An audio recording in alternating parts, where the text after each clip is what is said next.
주신 것 같은데요. 제가 사무엘상 18장 1절부터 16절까지 말씀 봉독해 드리도록 하겠습니다. 다윗이 사울에게 말하기를 마침에 요나단의 마음이 다윗의 마음과 하나가 되어 요나단이 그를 자기 생명같이 사랑하니라. 그날에 사울은 다윗을 머무르게 하고 그의 아버지의 집으로 다시 돌아가기를 허락하지 아니하였고, 요나단은 다윗을 자기 생명같이 사랑하여 더불어 언약을 맺었으며, 요나단이 자기가 입었던 겉옷을 벗어 다윗에게 주었고 자기의 군복과 칼과 활과 띠도 그리하였더라. 다윗은 사울이 보내는 곳마다 가서 지혜롭게 행하매 사울이 그를 군대의 장으로 삼았더니 온 백성이 합당히 여겼고 사울의 신하들도 합당히 여겼더라. 무리가 돌아올 때 곧 다윗이 블레셋 사람을 죽이고 돌아올 때에 여인들이 이스라엘 모든 성읍에서 나와서 노래하며 춤추며 소고와 경수회를 가지고 왕 사울을 환영하는데, 여인들이 뛰놀며 노래하여 이르되 사울이 죽인 자는 천천히요 다윗은 만만히로다 한지라. 사울이 그 말에 불쾌하여 심히 노하여 이르되 다윗에게는 만만을 돌리고 내게는 천천만 돌리니 그가 더 얻을 것이 나라 말고 무엇이냐 하고, 그날 후로 사울이 다윗을 주목하였더라. 그 이튿날 하나님께서 부리시는 악령이 사울에게 힘있게 내림에 그가 집안에서 정신없이 떠들어대므로 다윗이 평일과 같이 손으로 수금을 타는데 그때 사울의 손에 창이 있는지라. 그가 스스로 이르기를 내가 다윗을 벽에 박으리라 하고 사울이 그 창을 던졌으나 다윗이 그의 앞에서 2번 피하였더라. 여호와께서 사울을 떠나 다윗과 함께 계심으로 사울이 그를 두려워한지라. 그러므로 사울이 그를 자기 곁에서 떠나게 하고 그를 천부장으로 삼음해 그가 백성 앞에 출입하며 다윗이 그의 모든 일을 지혜롭게 행하니라. 여호와께서 그와 함께 계시니라. 사울은 다윗이 크게 지혜롭게 행함을 보고 그를 두려워하였으나 온 이스라엘과 유다는 다윗을 사랑하였으니 그가 자기들 앞에 출입하기 때문이었더라. 아멘. 오늘 말씀은 다윗과 골리앗의 유명한 싸움 이후에 펼쳐지는 내용입니다. 다윗과 골리앗의 싸움을 통하여서 기름 부음 받은 왕 다윗이 하나님 앞에 어떠한 사람이었는가, 하나님께서 그를 어떻게 사용하였는가, 다윗의 마음은 어떠하였는가를 사울과 대조되는 상황 가운데 우리는 여러 장면들을 확인하게 되죠. 그리고 나서 펼쳐지는 장면들이 굉장히 좀 중요합니다. 하나님께서 이미 기름 부은 다윗을 사람들로 하여금 어떻게 왕으로서 인정받게 하시는가, 그리고 그 다윗을 통해서 하나님을 어떻게 바라보게 하시는가. 그러나 또한 다윗의 입장에서는 승승장구하는 가운데 사울과의 관계 속에서 어떠한 삶으로 다시 한번 내몰아지는가, 이 모든 것을 우리가 하나씩 하나씩 잘 확인해야 할 내용입니다. 그럼 오늘 18장 1절부터 한번 보면요, 다윗이 사울에게 말하기를 마침에 요나단의 마음이 다윗의 마음과 하나가 되어 요나단이 그를 자기 생명같이 사랑하니라. 사울은 이 전쟁, 다윗과 골리앗의 전체적으로는 블레셋과의 싸움 속에서 다윗이 누군지를 계속 확인하거든요. 이미 다윗을 알았음에도 불구하고 이전부터 악신이 들었을 때 다윗이 연주를 하면 치유를 받는 관계였단 말입니다. 그런데 전쟁 가운데 다윗이 나타나고 골리앗을 쓰러뜨리는 상황 가운데 다윗이 누군지를 계속 묻는 장면들이 있습니다. 이것은 굉장히 의미가 있는데요. 이미 알았던 다윗을 왜 묻는가 의아한 부분도 있지만, 이런 장면들을 통해서 하나님께서는 다윗을 계속 드러내고 있습니다. 의도적으로 다윗 가문과 다윗이 어떠한 배경 속에 어떠한 후손으로 나왔는지를 계속 드러내고 있거든요. 이런 말을 마친 겁니다. 그 앞전에 17장 55절부터 58절까지 도대체 이 다윗이 누구인가, 한낱 작아 보이는 이 소년이 과연 누구인가, 누구기에 그러한 일을 이루어냈는가를 마지막으로 부각시키는 이 말, 이 사울의 말이 마침에 요나단의 마음이 다윗의 마음과 하나가 되어 요나단이 그를 자기 생명같이 사랑하니라. 자기 생명과 같이 사랑하는 동역자가 있게 되는 것은 엄청난 은혜와 복이죠. 엄청난 은혜와 복입니다. 그런 사람을 얻기가 쉽지가 않죠.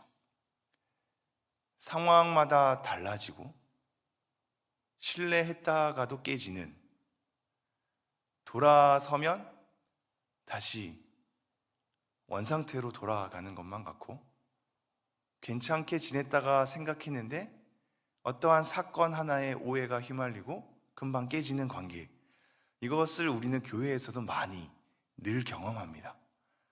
그래서 한 사람에게 마음을 내어준다는 것, 그 사람의 마음을 온전히 수용하고 안아준다는 것은 굉장히 쉽지 않게 되죠. 그래서 사랑을 말하지만 사실 우리는 사랑하기가 쉽지 않은 사람들이기도 합니다.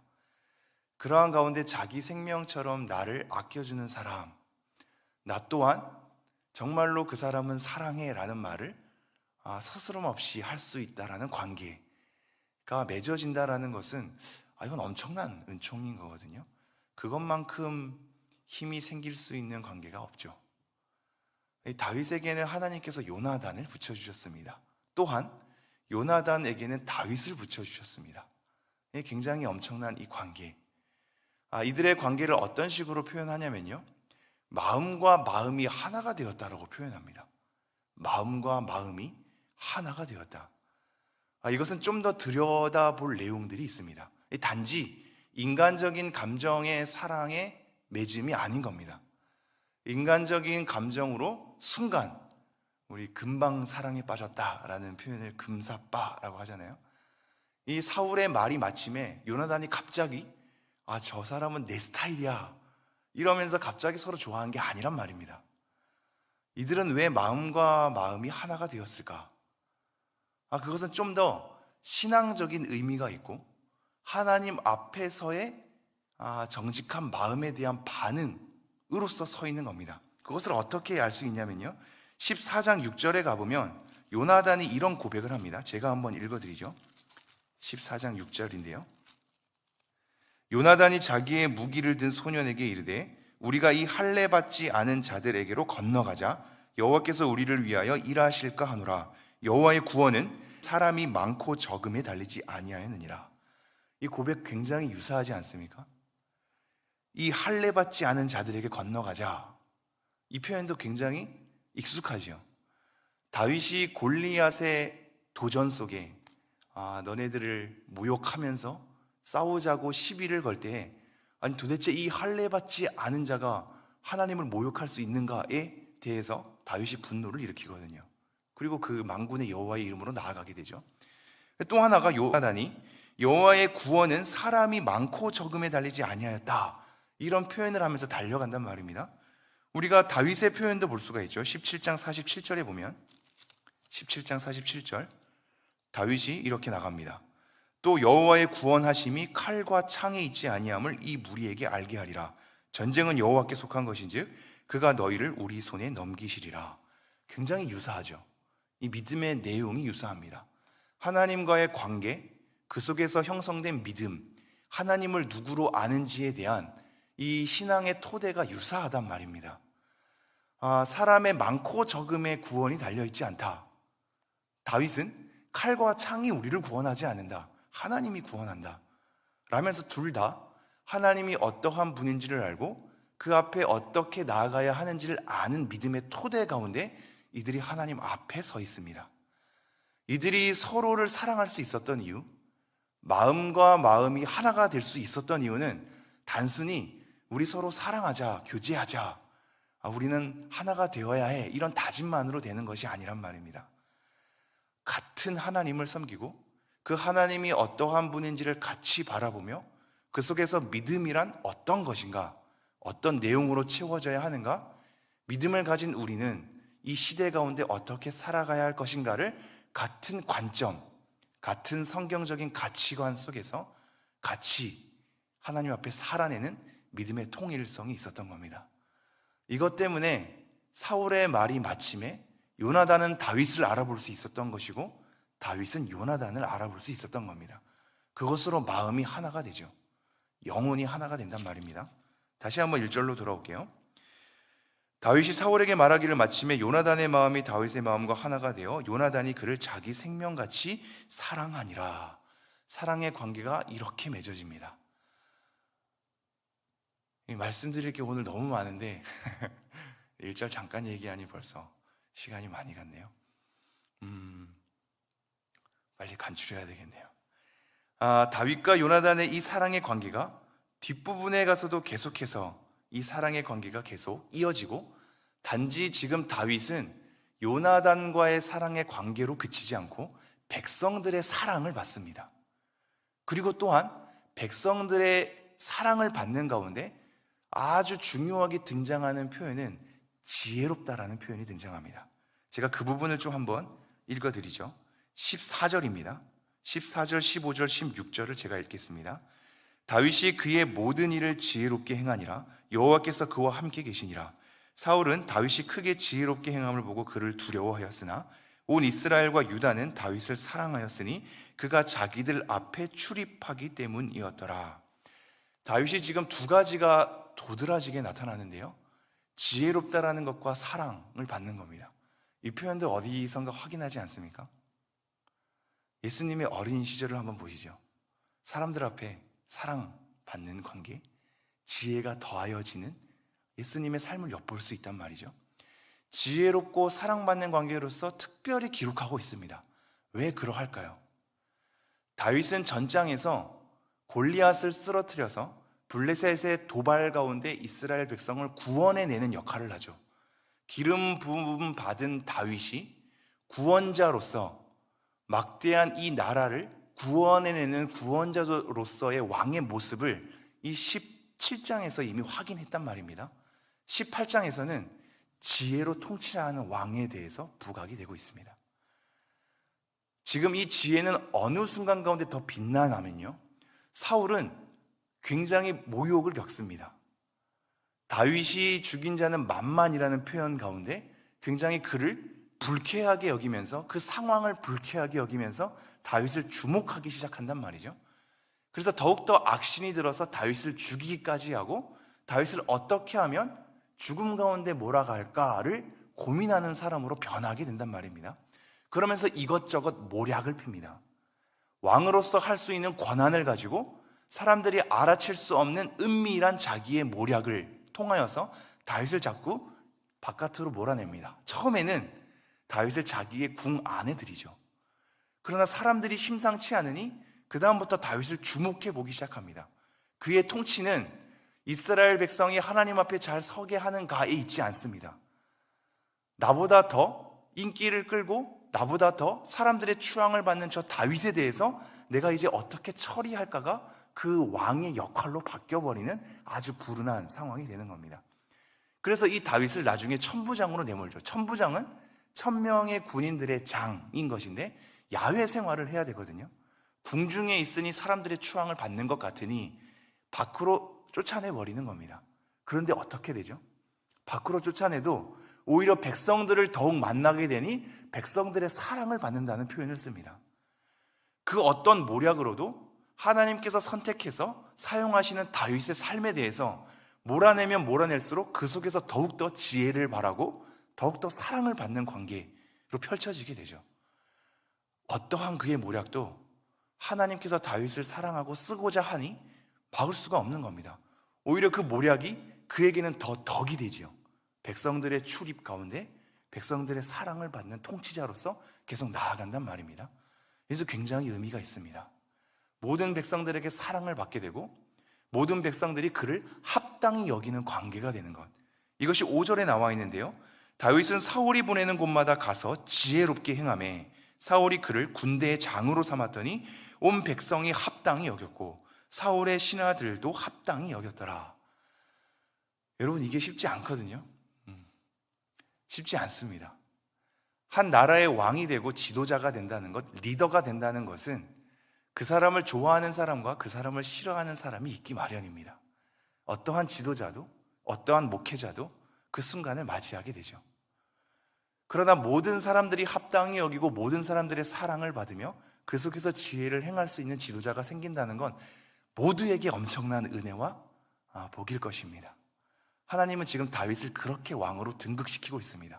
모든 사람들이 합당히 여긴단 말입니다. 그런데 이 합당히 여긴다라는 단어 자체도 의미가 있습니다. 이건 토브라는 단어입니다. 토브라는 단어는 처음에 창세기 1장에서 나오는데 하나님께서 보시기에 좋았더라 라고 할 때 이 좋다라는 단어가 토브라는 단어입니다. 좋다, 아름답다, 선하다, 합당하다 이런 식으로 번역이 되거든요. 즉 지금 다윗이 왕으로서 등극되는 건 창세기 기사로 하나님께서 보시기에 좋았다라는 단어가 상기될 만큼 그것은 모든 사람들이 보기에 좋은 것이고 선한 것이며 아름다운 것이고 합당한 것이었다를 우리에게 드러내고 있죠. 지금 다윗은 그렇게 왕으로 세워져 가고 있습니다. 그러나 또한 잘 생각해 보십시오. 이러한 다윗도 결국은 범죄하게 되고 한낱 인간이란 말입니다. 그런데 이렇게 다윗을 등극시키는 이유는 이 다윗을 통해서 우리가 예수 그리스도를 볼 수 있기 때문입니다. 하나님께서 선택했던 다윗이 이렇게 합당히 여기고 모든 사람들에게 사랑받고 지혜롭게 행한 통치자로서 우리 앞에 놓여 있다라는 것을 보여주는 것은 오늘날 우리에게 이 모든 왕에 대한 권한, 왕에 대한 지혜, 사랑받음, 이의 통치가 온전히 그리스도 가운데 완벽하게 행했다는 것을 우리는 이미 알고 있기에 예수 그리스도의 지혜, 예수 그리스도의 사랑을 다시 한번 눈을 돌리게 되죠. 오늘 본문은 그것으로 우리를 계속 인도하고 있죠. 이것은 굉장히 의미가 있습니다. 한 가지만 더 얘기하죠. 우선 12절 말씀을 보겠습니다. 12절 여호와께서 사울을 떠나 다윗과 함께 계심으로 사울이 그를 두려워한지라. 지금 사울과 계속 대조되는 상황 가운데 사울은 하나님께서 떠나가시고 오히려 악신이 든단 말입니다. 근데 다윗은 왜 이렇게 지혜롭게 행할 수 있고 왜 이렇게 사람들에게 사랑을 많이 받는가? 하나님께서 특별히 함께 하시기 때문입니다. 이 구약에서 함께 한다는 표현은 보다 의미심장합니다. 지금 우리도 하나님께서 함께 하시죠. 임마누엘 하나님이 우리와 함께 계신단 말입니다. 그러한 함께 계심과 특별히 그러한 가운데 이 사람을 사용하고 하나님께서 간섭해 주시고 이 사람을 하나님께서 특별히 사랑으로 인도하며 세워가는 그 함께 하심은 또한 다른 부분이긴 합니다. 하나님께서는 지금 다윗과 그렇게 함께 하고 계시고 하나님께서 그렇게 함께 하실 때 어떠한 일이 발생하는가를 우리로 하여금 보게 하죠. 정말 나누고 싶은 말씀 하나가 또 있어서 마지막 하나만 더 나누겠습니다. 10절인데요. 그 이튿날 하나님께서 부리시는 악령이 사울에게 힘있게 내리매 그가 집안에서 정신없이 떠들어대므로 다윗이 평일과 같이 손으로 수금을 타는데 그때 사울의 손에 창이 있는지라. 이거 하나만 말씀을 좀 드리죠. 오늘 말씀은 이것저것 생각해보고 묵상해봐야 될 게 좀 많은데요. 여러분은 귀신 들린 사람을 보신 적이 있는지요? 우리는 그런 거에 굉장히 경도될 때가 많거든요.